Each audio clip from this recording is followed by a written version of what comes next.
నమస్కారం, welcome to I dream ధర్మ మార్గం కార్యక్రమానికి స్వాగతం. నేను మీ విజిత.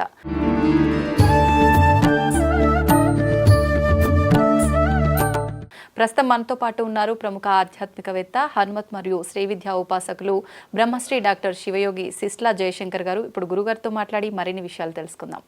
నమస్కారం గురుగారు. మా ఆయుష్మతి భవ. ఎలా ఉన్నారు గురుగారు? బాగున్నానమ్మా. చాలా రోజుల తర్వాత చాలా సంతోషంగా ఉంది గురుగారు. గురుగారు, టాపిక్ ఏంటంటే లలితా సహస్రనామం.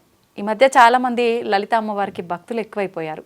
లలితా సహస్రనామం మేము పారాయణం చేయాలి అని చెప్పి అనుకుంటున్నారు. అయితే మనం ఏదైనా మంత్రం చదవాలి అన్నా, ఏదైనా తప్పులు పోతే మనకు ఫలితం ఉండకపోగా రివర్స్లో దోషం కలుగుతుందని చెప్పి కూడా వింటున్నాము.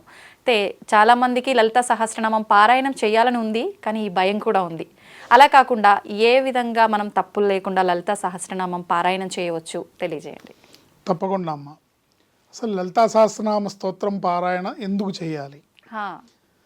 లలితా సహస్రనామ స్తోత్రం పారాయణ ఎవరు చేయాలి, ఎందుకు చేయాలి, ఎవరు చేయాలి, ఎలా చేయాలి? సో ఈ లలితా సహస్రనామ స్తోత్రాన్ని ఎవరైనా చేసుకోవచ్చు. భక్తి ప్రధానం. అమ్మ దయ ఉంటే అన్నీ ఉన్నట్లే అంటాం. సో భక్తి ప్రధానం. భక్తి ఉన్న వాళ్ళు ఎవరైనా చేయొచ్చు. కానీ మీరు ఏదో కోరికతోని ఇది చదివితే ఇది అవుతుంది అన్నట్టు కాకుండా అమ్మవారి మీద భక్తితో మీరు చేస్తే మీకు కావాల్సినవన్నీ ఏర్పాటు చేస్తుంది ఆవిడ. ఆశిస్తూ చేయొద్దు.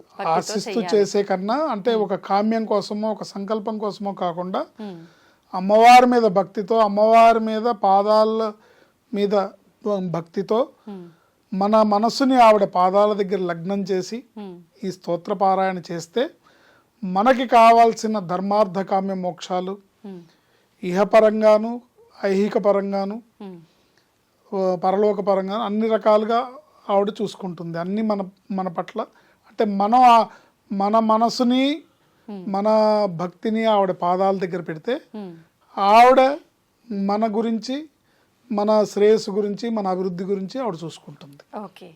సో ఎవరైనా దీన్ని పారాయణ చేసుకోవచ్చు. భక్తి శ్రద్ధలు అనేవి తప్పనిసరిగా అవసరం.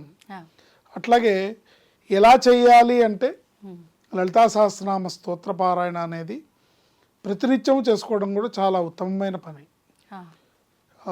ఈ ప్రతినిత్యము కూడా రోజు పొద్దున్నే స్నానాధికాలు చేసిన తర్వాత, అంటే చాలా మందికి వచ్చే సందేహం ఏంటంటే, ఏమండి బ్రేక్ఫాస్ట్ చేయాలి, మేము షుగర్ ఉంది కాబట్టి ట్యాబ్లెట్ వేసుకోవాలి, టిఫిన్ తిని చేయొచ్చా అంటే ఇట్లాంటి క్వశ్చన్స్ అడిగితే మటుకు శాస్త్రబద్ధంగా అయితే తిని చేయకూడదు.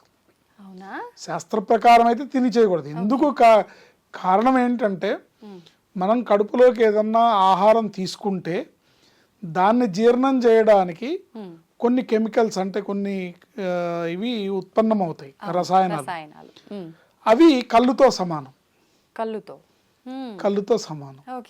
అందుకని తినద్దు అంటారు తప్ప, తింటే అమ్మవారు కోపగిస్తుందనో లేకపోతే తింటే అమ్మవారు మన శిక్షిస్తుందనో అర్థం కాదు.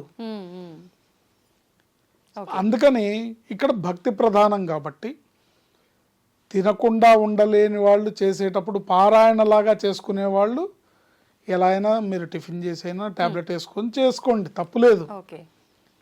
కానీ రీజన్ ఇది, ఒకవేళ అవకాశం ఉంటే తినకుండా చేసేసుకొని పారాయణ అయినాక తినండి, తప్పులేదు. లేదు కాంట్బట్ సిచ్యుయేషన్, నేను చేయగలుగుతాను, తినకుండా చేయలేనంటే చేసుకోండి, తప్పులేదు. అంటే అది వంకగా చూపించి మానేయకూడదు. మరి ఇప్పుడు తినకుండా చేస్తే వచ్చే ఫలితం తిని చేసినా వస్తుందంటారా? అంటే అక్కడ రీజన్ మనకి ధర్మబద్ధంగా ఉందనుకోండి, నిజంగానే వీళ్ళకి ఆరోగ్య సమస్య ఉంది, వీళ్ళు తినకపోతే ఇబ్బంది అని గనక నిజంగా మన శరీరానికి ఉంటే శరీర ధర్మాన్ని తీర్చడం కోసం తిని చేయొచ్చు, అమ్మవారు ఏం ఆగ్రహించదు. కానీ ఒకవేళ అవకాశం ఉంటే మనం తినకుండా చేయగలిగిన పరిస్థితి మనకు ఉండి కూడా, మనం తినకుండా చేయగలిగే అవకాశం ఉండి కూడా అదే తిని కూర్చుందాంలే అని అనుకుంటే మటుకు తప్పు అవుతుంది, నిర్లక్ష్యం కింద వస్తుంది. తినకుండా చేయగలిగితే మంచిది. కుదరని పరిస్థితిలో తిని కూడా చేయొచ్చు. అమ్మవారి పట్ల భక్తి శ్రద్ధలు విశ్వాసం ముఖ్యము కనుక ప్రతిరోజు ఒక్కసారి లలితా సహస్రనామ స్తోత్ర పారాయణం చేసుకోవడం అనేది ఆ అమ్మవారి కృపకి మనం అందరం కూడా పాత్రలు అవుతాం. ఓకే. అవకాశం ఉన్న వాళ్ళు 3 పూట్ల 3 సార్లు చేసుకోవాలి. చేసుకుంటే మంచిది. ఆహా. కాకపోతే మీ పనులు మానుకొని ఈ స్తోత్రపారాయణే చేసుకోమని ధర్మశాస్త్రం ఎప్పుడు చెప్పట్లేదు. ఓకే. అవకాశం ఉన్న వాళ్ళు చేసుకోవచ్చు. ఉమ్. కొంతమంది ఉపాసకులు మహానుభావులు ప్రాతస్మరణీయులు పూజ్యులు తాడేపల్లి రాఘవనారాయణ శాస్త్రి గారు అంటారు, చందోలు శాస్త్రి గారు అంటారు. వారి ఇంట్లో అమ్మవారు బాలమ్మవారు తిరిగాడేది, ఆయనతో మాట్లాడే అంత ఆటలాడుకుంటూ ఆయన ప్రత్యక్ష సాక్షాత్కారం పొందిన అమ్మవారి సాక్షాత్కారం పొందిన వ్యక్తి ఆయన. ఓకే. వారు రోజుకి 27 సార్లు చేసేవాళ్ళు. 27 సార్లు రోజుకి 20. ఆయన ఏంటి మంత్రానుష్ఠానం చేసుకుంటూ శ్రీ విద్యోపాసకులకి మంత్రాలు పూర్వాంగం ఉత్తరాంగం మంత్రాలు దాదాపు 15-20 మంత్రాలు ఉంటాయి. ఓకే. ఈ మంత్రానుష్ఠానం చేసుకొని ప్లస్ ఆయన రోజుకి 27 సార్లు అంటే నిరంతరం సాగుతూ ఉంటుందన్నమాట. ఇంక వాళ్ళు ఆయన శరీరమే ప్రతి కణకణం అమ్మవారి కింద మారిపోయింది. ఉమ్.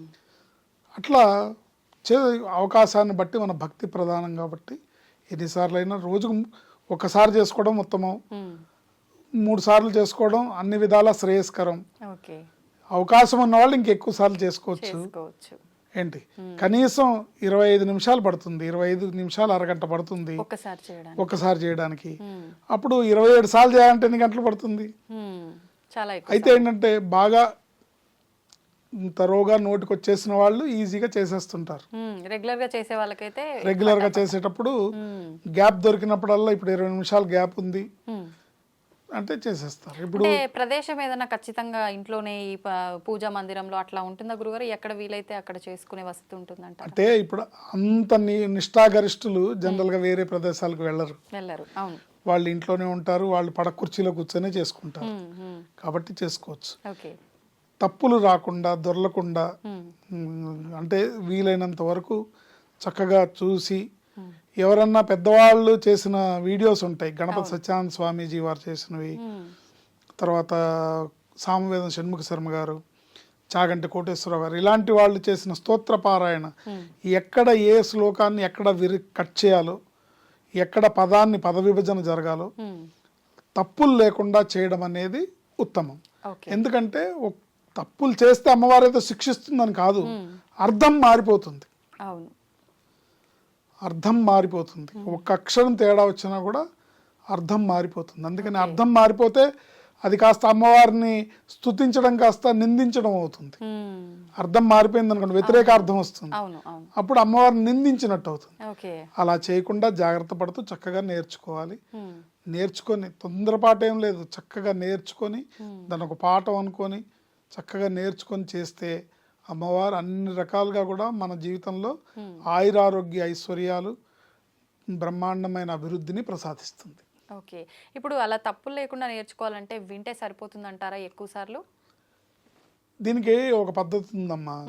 రోజుకు ఒక శ్లోకం 108 సార్లు, మీకు కుదిరితే 1000 సార్లు, ఏంటి అంటే 21 సార్ల దగ్గర నుంచి మొదలుపెట్టి 21 కానీ 41 కానీ 54 సార్లు కానీ 108 సార్లు కానీ ఒక శ్లోకాన్నే రోజు మొత్తం చేసుకోవడం, దాన్ని పర్ఫెక్షన్ చేసుకొని మళ్ళీ వింటూ నీ పర్ఫెక్ట్గా పలికానా లేదా అని.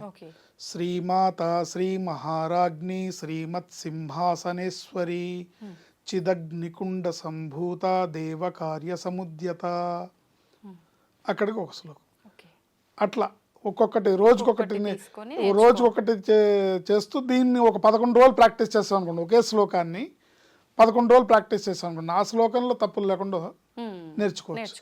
అట్లా మళ్ళీ దీని ఫలితం కూడా అమ్మవారు అద్భుతంగా ఇస్తుంది. ప్రతి ఒక్క శ్లోకం కూడా వసిన్యాది వాగ్దేవతలు పలికిన ఈ స్తోత్రం కాబట్టి ప్రతి ఒక్క శ్లోకానికి కూడా విశేషమైన ఫలితం ఉంటుంది. ఇప్పుడు మీరు చెప్పిన ఈ శ్లోకం వల్ల ఎటువంటి ఫలితం వస్తుంది గురుగారు? అంటే అమ్మవారు ఏంటి అనేది మనం చెప్తున్నాం. శ్రీమాత శ్రీ మహారాజ్ఞి. శ్రీ మహారాజ్ఞి అంటే ఈ అండపిండ బ్రహ్మాండానికి ఆవిడ మహారాజ్ఞి. శ్రీమత్ సింహాసనేశ్వరి అంటే ఇంకా టాప్ చైర్ ఆవిడదే, ఇంకోళ్ళది లేదు. అంటే ఆవిడ పైన ఎవరు లేరు. శ్రీమత్ సింహాసనేశ్వరి. చిదగ్నికుండ సంభూత, ఆవిడ చిదగ్నిలోంచి ఉద్భవించింది. దేవకార్య సముద్యత అంటే దేవతా కార్యాన్ని నిర్వహించడానికి, దేవతల యొక్క కి సహాయం చేయడానికి ఉద్భవించిన ఆవిడ. ఓకే. ఇట్లా ప్రతి ఒక్క శ్లోకానికి అర్థం ఉంటుంది కాబట్టి దీనికి భాష్యం ఉంటుంది, భాస్కర్ రాయల వారి భాష్యం ఉంటుంది. ఆ భాష్యంలో ప్రతి ఒక్క అర్థం ఉంటుంది. చక్కగా తప్పులు లేకుండా చదివితే ఇహంలో ఏ లోటు లేకుండా, ఇక్కడ ఈ భూమి మీద మనం బతుకున్నంత కాలం మనకి ఏ లోటు లేకుండా మరణించిన తర్వాత మోక్షలోకానికి వెళ్ళడానికి అమ్మవారిని మనని ఆశీర్వదించి తన హక్కును తీర్చుకుంటుంది. ఓకే, అంటే లలితా సహస్రనామం మనం ఒక్కసారి చదవలేము, తప్పులు పోతాయి అన్న సందేహం ఉంటే గనక ఒక్కొక్క శ్లోకం తీసుకొని విడతల వారీగా ఒక 11 days కంటిన్యూగా దాన్నే ప్రతిరోజు ఇంత నియమం పెట్టుకోండి. రోజుకి 108 సార్లు మీరు ఎన్నిసార్లు చేయగలుగుతారు, మీ టైం ఎంత పర్మిట్ చేస్తుందో ఒక 108 సార్లు ఒక శ్లోకం. శ్రీమాత శ్రీ మహారాజ్ఞి శ్రీమత్ సింహాసనేశ్వరి చిదగ్నికుండ సంభూత దేవకార్య సముద్యత అనేది మొదటి శ్లోకం. ఇట్లా 1 by 1 అన్ని నేర్చుకోవచ్చు. ఓకే. మీకు ఈ నేర్చుకునే ప్రాసెస్లో ఇది కూడా వృధా పోదు. ఈ శ్లోకం యొక్క ఫలితం కూడా అద్భుతంగా అమ్మవారి ఇచ్చి తీరుతుంది. నేర్చుకుంటున్న మంత్ర సమానమైన శ్లోకాలు ఇవన్నీ. ఓకే. ఓకే. ఇవన్నీ కూడా మహామంత్రాలతో సమానం. దీన్ని పారాయణ చేసుకోవడం అనేది అమ్మవారి కృపని మనకు కలుగజేస్తుంది. అమ్మ దయ ఉంటే అన్నీ ఉన్నట్లే. ధన్యవాదాలు గురుగారు, నిజంగా చాలా చక్కగా వివరించారు. ఆయుష్మతి భవ.